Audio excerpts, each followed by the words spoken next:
Good morning, everybody. Thank you so much for joining us for another episode of Library Talk and everything else. I'm your host, DJ JC. Today is Thursday, October 16th, 2025, and I'm so happy that you are joining us this morning. We are already halfway through October. If there is anything that you need from the library, please come by and see us.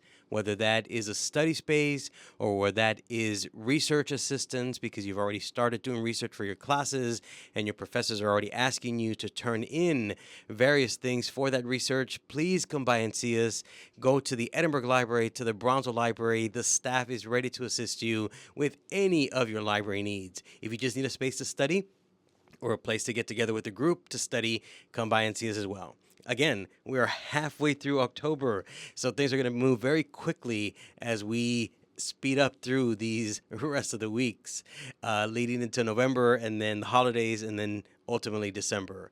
So please, if there's any way we can support your research, if there's any way we can assist you in your study needs or your study space needs, please come by and see us. Again, we are at both the Brownsville and Edinburgh libraries, and we're here to serve you guys and assist you in any way that we can.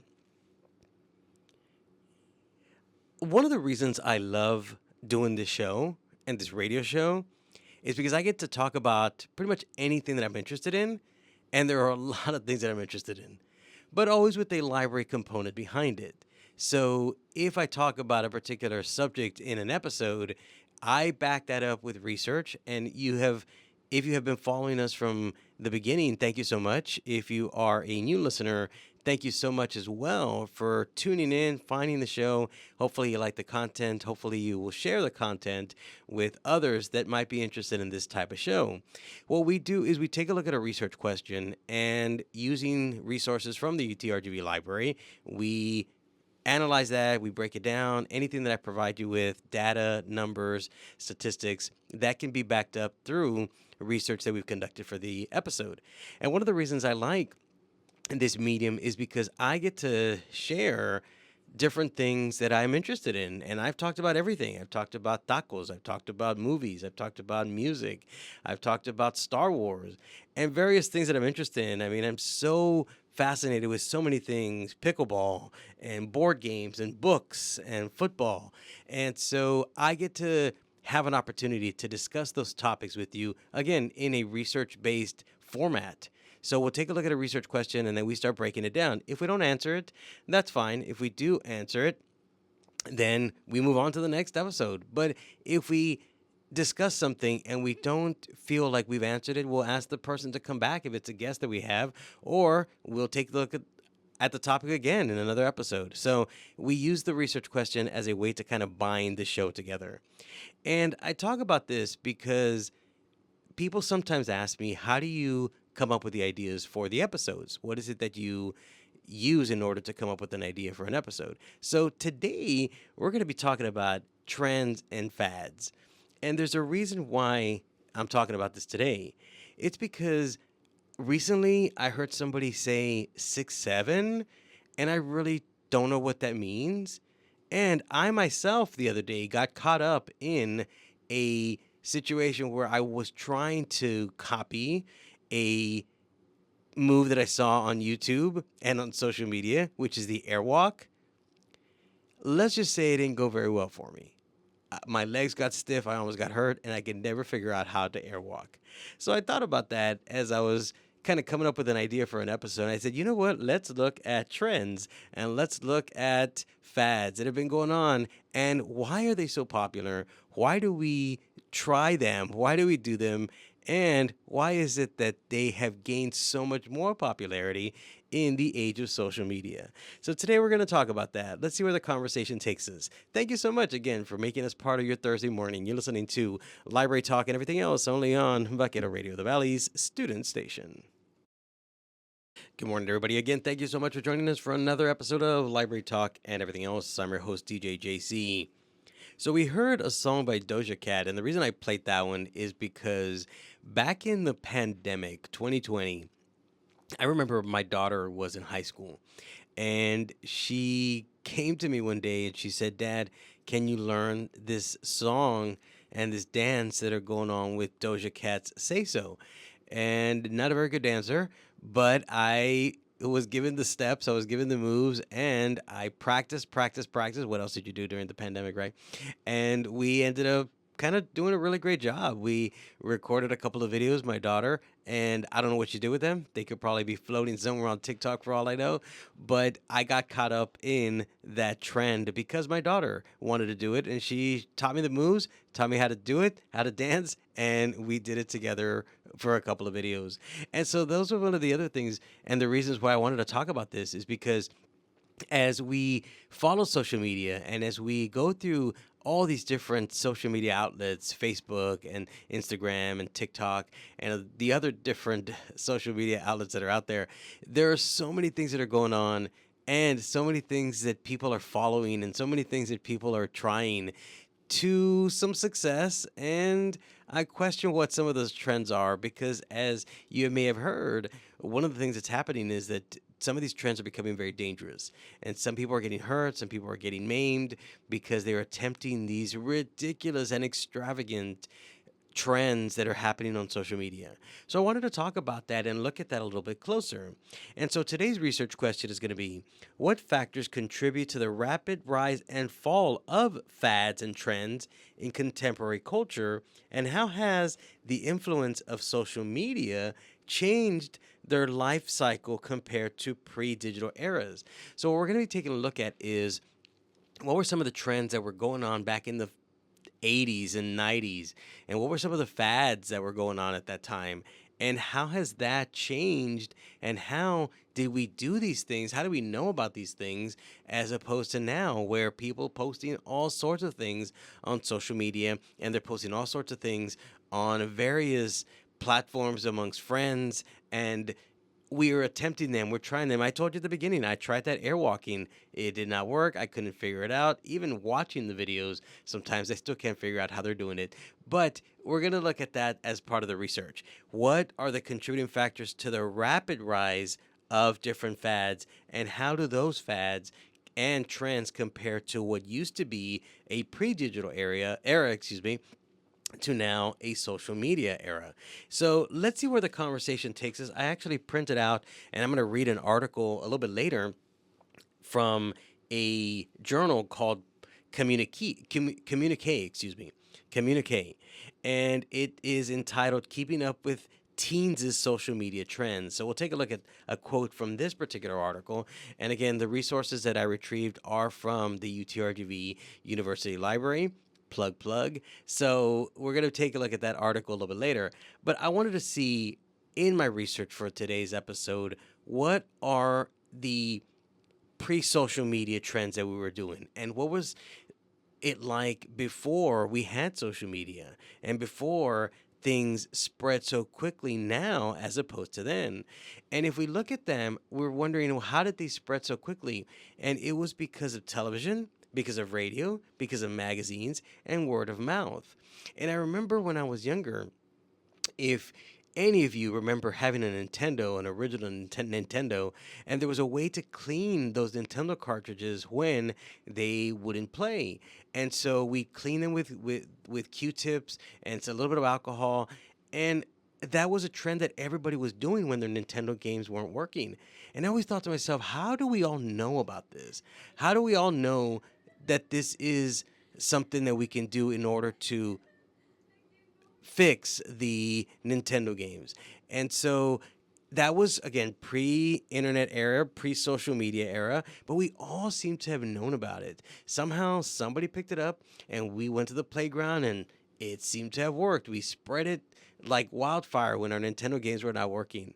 And now with this social media landscape, trends go viral so quickly on X, on Instagram, on TikTok.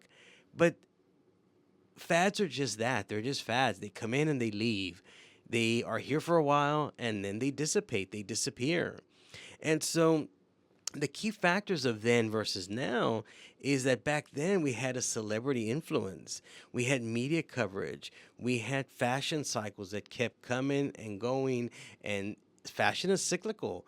You now see people wearing clothes from the 90s and you see people wearing clothes from the 80s, and Going back to the media coverage, I remember when in the early 80s, arcades, video game arcades were very popular.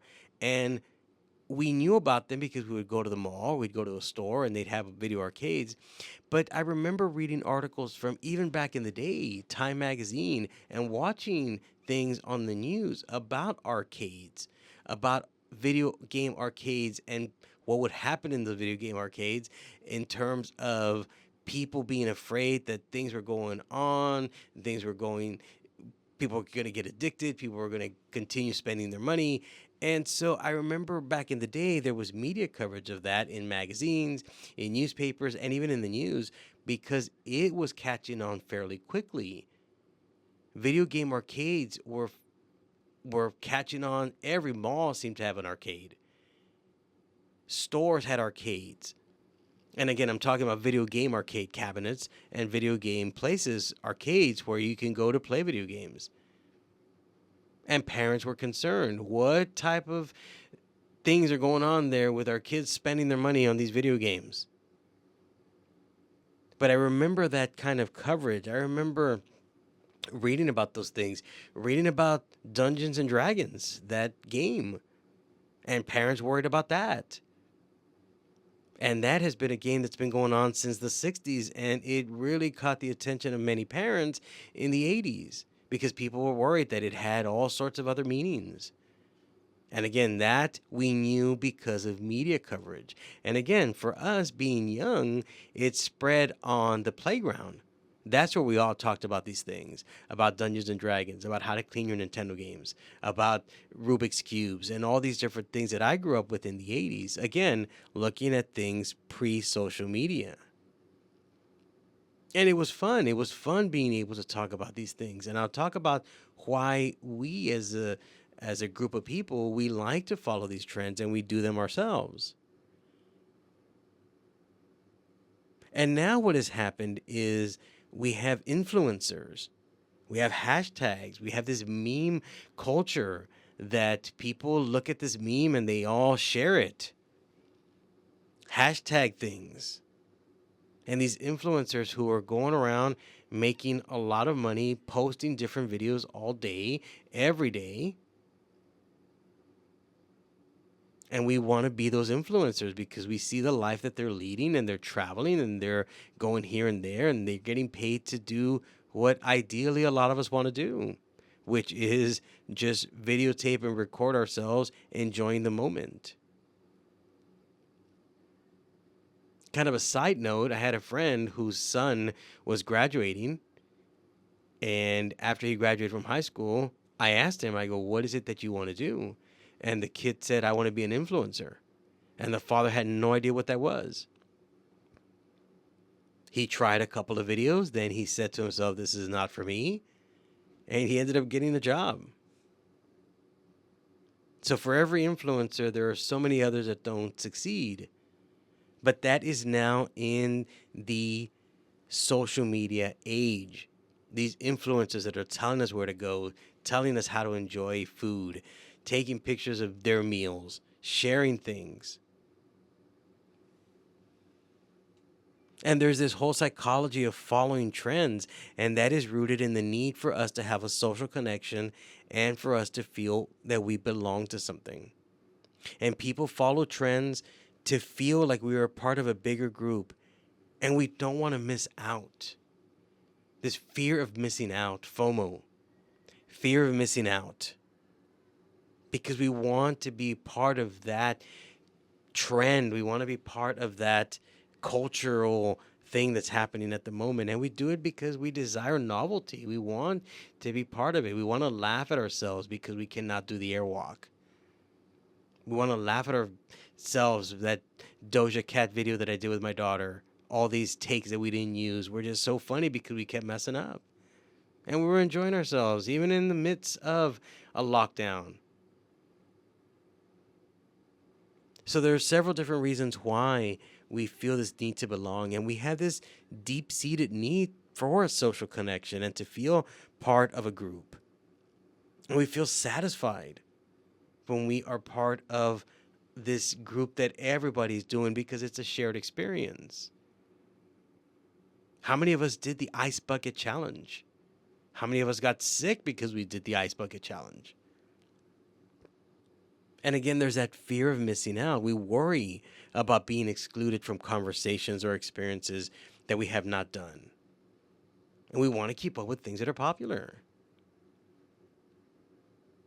We want to be able to have those conversations. Now, I've said this before in an earlier episode that I don't have much of a social media presence, and I don't even have social media myself. But there are things that I do occasionally see. My daughters will show me a video and they'll share something with me. I used to have TikTok, but felt like I was spending a little too much time on TikTok. But why do we watch TikTok? Because of that instant gratification.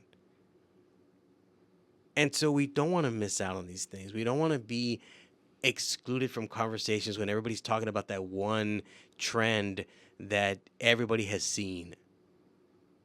Oh, have you seen this trend that they're doing in New York? Have you seen what's happening in Florida and this trend that's happening and everybody's doing it? You want to be able to have those conversations and be part of that group. And we want to be part of that group because it gives us validation. Participating in these trends, they lead to this social approval, like, oh, this person is one of us. And people that post information on social media, they want those validation by having other people put positive comments. And we want to be recognized by others. For a good thing, obviously. If we put something on social media and it's a funny video, but no one is laughing, then you're going to hear about it. So validation, this fear of missing out, this need to belong, they are part of the social and emotional factors that contribute to the trends. And we want to express ourselves. Some of us are so expressive, and some of us want to share our talents, and we want to share our gifts and our abilities. And that's why we post those videos of us dancing so that everybody can see. Because again, we want to express ourselves, and we want the larger group to look at it and watch it and be part of it. And again, we make ourselves part of the identity, and we have this sense of identity because we are expressing ourselves. So there are different trends, there are different fads, there's so many different things that happen, so many things that we can look at. Why do we do these? And now I'm going to get a little scientific, because if you think about TikTok and if you think about Instagram and you're watching those quick videos and those quick and short little clips, we engage in those because they're rewarding to us. And the brain, and going back to the science part of this, the brain releases dopamine, and it creates a sense of pleasure, and it reinforces that behavior. That's why we watch TikTok, because we want that quick and immediate fix. And something is new, something is funny, something is newsworthy. And a lot of us are getting our news through TikTok. A lot of us are getting our news through social media. And I've talked about this in a very, very early episode. And I mentioned that because if you're interested in listening to any of our past episodes of this show and the other shows that are wonderfully produced by Vaquero Radio, you can go to the UTRGV Vaquero Radio channel on YouTube and listen to not only this show, but all the other shows. So I ask that you support not only this one, but all the other, wonderful shows that are part of Vaquero Radio. And there's some new shows that started this semester. Listen to us. Listen to the shows. You'll find something that you enjoy. You'll find something that you like. And more likely, you're going to enjoy every show that is produced by UTRGV Vaquero Radio. And I also want to thank UTRGV Vaquero Radio, the media, student media, and the radio department for helping us set up every week. Ariana and her staff, thank you so much for the assistance in setting up for our show. But this dopamine release is this quick, I'm trying to get my thoughts together here because maybe I need a little bit of TikTok. It's this quick release of this feeling, because again, we're watching something funny. How many times do we watch a TikTok video and we have to go back and watch it again? and we have to go back and we send it to ourselves, we send it to our friends, we send it to others because we want them to laugh. Some of them may find humor in what we like, others may not. But we want to share these things because we want the bigger community at large to see them. That's why we post them on our chats with our families. That's why we post them on these different social media outlets because we want to share something. And we honestly think, wow, I'm the first one to find this. I want to share it. Or maybe you created something, you created the meme, and now that's gone viral. And it is always so amazing to me how memes are made in the quick and span of an incident happening, something going on, and within what seems like minutes, a meme has been established. And some are very creative, some are very funny.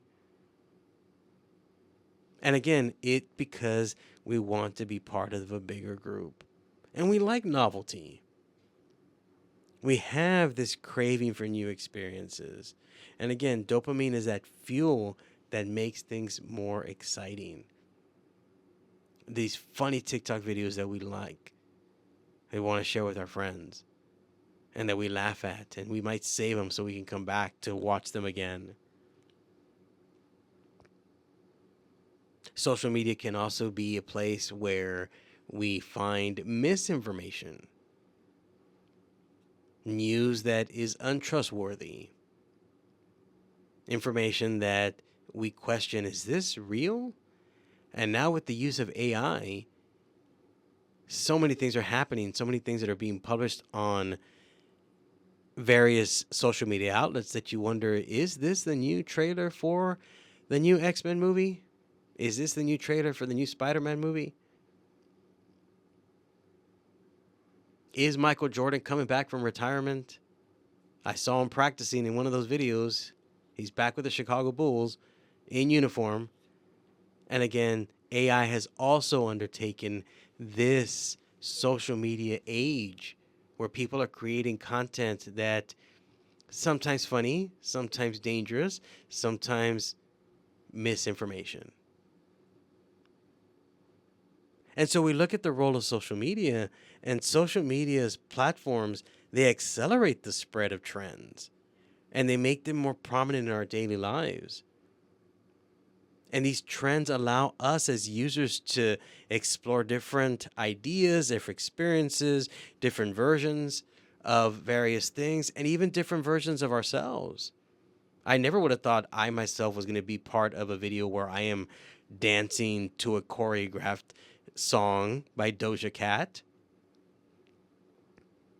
But again, I wanted to get behind the trend. There is this thing where this instant feedback and this instant like and this instant sharing and these instant comments, and they provide, honestly, they provide rewarding things for us, and they encourage us to engage with more trends. And that's why we keep doing it. Because if we post materials that is funny, if we post memes that are funny and people comment on that, we love the validation. We love hearing how great and how funny we are. If it's original content that we created, the more the better when somebody says something positive about us. So there are so many reasons why we follow trends. When we come back, I am going to read a little bit of information, a little bit of this article that I told you about keeping up with teens' social media trends. And then I want to break down things that were going on in various eras, from the 70s all the way to today. Were you part of some of these trends? Were you part of some of these fads? Again, the shared experience. We're going to go to a music break. Thank you so very much again for joining us and allowing us to be part of your Thursday morning. You're listening to Library Talk and everything else only on Vaquero Radio, the Valley's student station. Thank you so much, everybody, again, joining us back from the break. A little bit of Come and Get Your Love by Redbone. And the reason I played this is because recently I was watching Guardians of the Galaxy, and I was not expecting that song to play at the very beginning. So it was a wonderful introduction to the movie by Redbone. So wanted to play it as I was watching the movie not too long ago, and it reminded me of such a wonderful song and such a wonderful movie, The Guardians of the Galaxy. I was talking before the break about social media and this culture of trends spreading so quickly through social media. And using the UTRGV University Library's resources, I did a little bit of research and I found an article about teens and adolescents with social media and their use of social media to extend and expand on these different trends. So I want to read an article for you. And again, this is from the UTRGV University Library's resources. And it is an article entitled Keeping Up with Teens' Social Media Trends. The author is David Florell. It was published in October 2022, and it comes from Communique, Volume 51, Issue Number 2. And so let me read this quote to you. It says, watching all these videos and being on social media takes time and can dominate much of the day for adolescents. One estimate has adolescents spending more than 8 hours per day on use of phones and social media as entertainment. Yet, this is viewed as typical behavior by more than half of adolescents, and 54% indicated that it would be hard to give up social media. These social media platforms are where students are getting their information about the world. It influences their behavior. Recent examples of positive influence on social media sites include Book Talk for book recommendations. Highly recommend that one as a librarian. TikTok dance challenges, and sites for getting information about mental health. I have noticed that adolescents are much more open to talking about mental health than previous generations, which I partially ascribe to the influence of these social media platforms. In just the last year, I had more than a few students reach out to me about mental health issues due to TikTok video testimonials that they have seen. And again, this is quoted by the author of this article, Dan Florell. So, for as much as people complain about social media, might look down on social media, there are some very positive things that can come out of it. In this article, you hear about adolescents talking about mental health and their mental health state because, again, they saw things on TikTok, they saw things coming through on social media platforms. So, for us, that may look at social media as, again, perhaps a waste of time, perhaps an endangerment to misinformation, there is also, this positive trend that can come from the use of social media in a responsible and productive way. And that's one of the things that I, as a librarian, want to educate others is when they're doing research, that we want to create responsible researchers, responsible scholars. And oftentimes I talk about the word research, which I love doing, and I love this aspect of the show is doing the research for these episodes because not that I know everything about the topics I'm going to discuss, but I take the time to learn them by doing research. And I know research sounds like a very negative word. We hear that and think, oh my goodness, a 10-page research paper. But when we flip that switch and we look at research as an opportunity for us to learn from it, that's when research becomes such a positive thing. And we're always doing research, regardless of whatever we're looking for. So, one of the aspects that I enjoy about this show, on top of everything else that I mentioned at the very beginning, is the opportunity that I have to research information to prepare for the show on topics that I may not know much about. But again, I am learning. And hopefully, you also, as you listen to this show, you become interested in research and you become interested in becoming that responsible scholar, responsible researcher, and that responsible social media user that doesn't believe everything that's happening on social media. And I talked about that before the break about AI and these AI generated videos that look so well produced and they look so well made that we often tend to believe them. Bill Gates is not giving money away. Jeff Bezos is not here in the Rio Grande Valley giving money to UTRGV students. Again, it's about responsibility. With that, we're going to look at and we're going to move at the trends that were happening throughout the different eras. Now, again, as a younger listener, you may not understand some of these different eras, but you probably have heard of a couple of things that I'm going to talk about. And again, as you're listening to this, it's that shared experience. Maybe your parents did. Maybe your grandparents did. Maybe your brother and sister grew up in an era where some of these fads and trends were happening. So let's go through some of these different things. And I'm going to go back to the 70s where disco was king and this idea of individuality. Disco, movies like Saturday Night Fever, the Bee Gees, John Travolta, the king of 70s disco. And so disco influenced fashion, it influenced hair, it influenced dancing, and we did this because we wanted to outshine our other people that were dancing. And then from disco you have this punk movement and it begins to emerge, the ripped jeans and the leather and also bell bottoms and colors that are very bright, textures that are very popular, influenced by the hippie movement from the 1960s. Jumpsuits, things with graphics on them were also very common in the 70s. And then disco tends to disappear. Then you have in 1981, August of 1981, you have MTV. If you are unfamiliar with MTV, MTV for a child of the 80s was king. Not all of us had MTV, but if we had a neighbor, we had a friend who had MTV, we wanted to go to their house because it played music videos 24/7.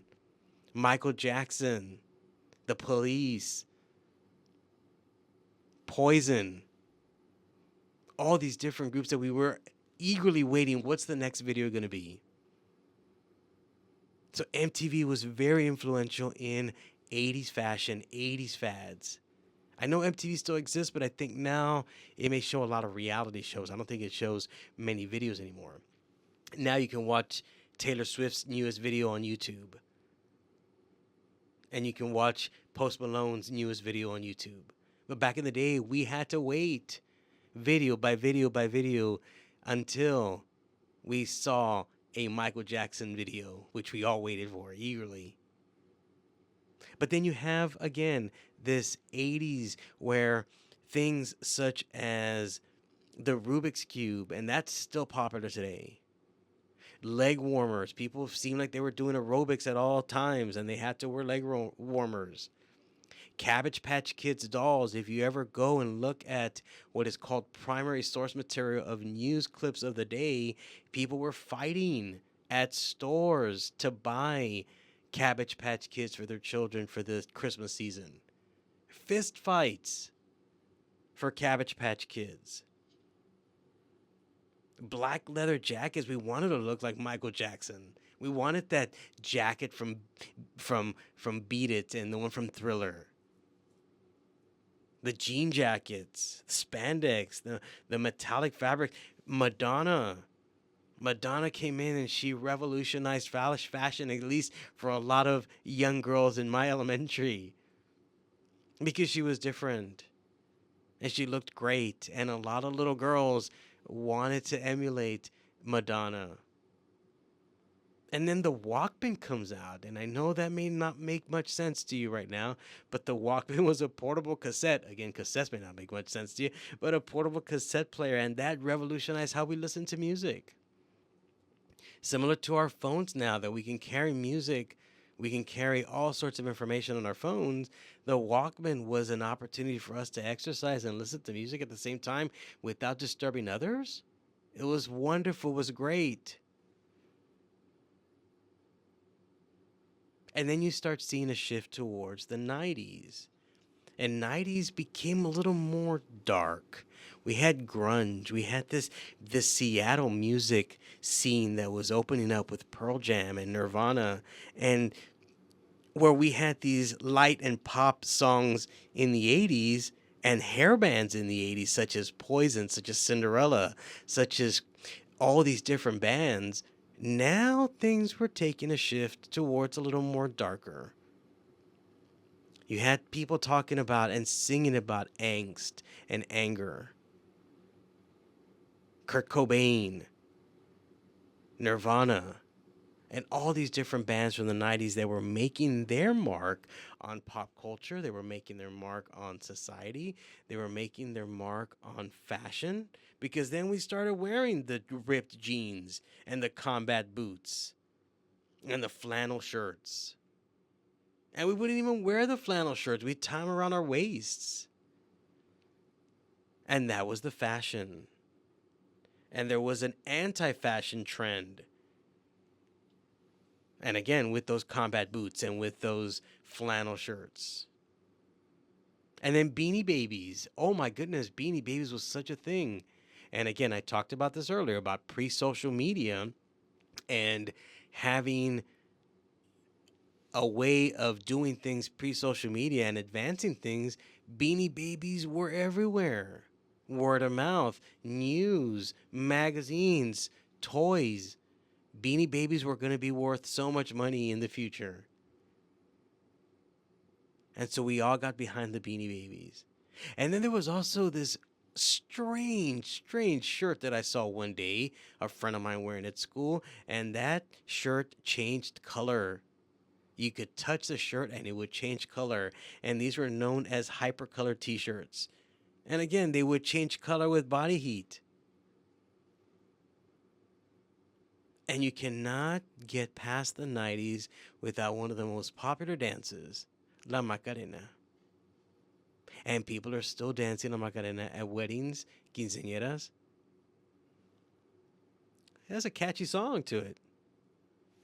And so there was all sorts of trends that were happening and all sorts of different things that were going on. In fact, we're going to go to a music break right now and we'll finish with the 2000s and then we'll wrap up the show. Thank you so much again. Your support really, really inspires us to continue doing this show and providing our research for you. So thank you so much. You've been listening to and are listening to Library Talk and everything else only on Vaquero Radio, the Valley's student station.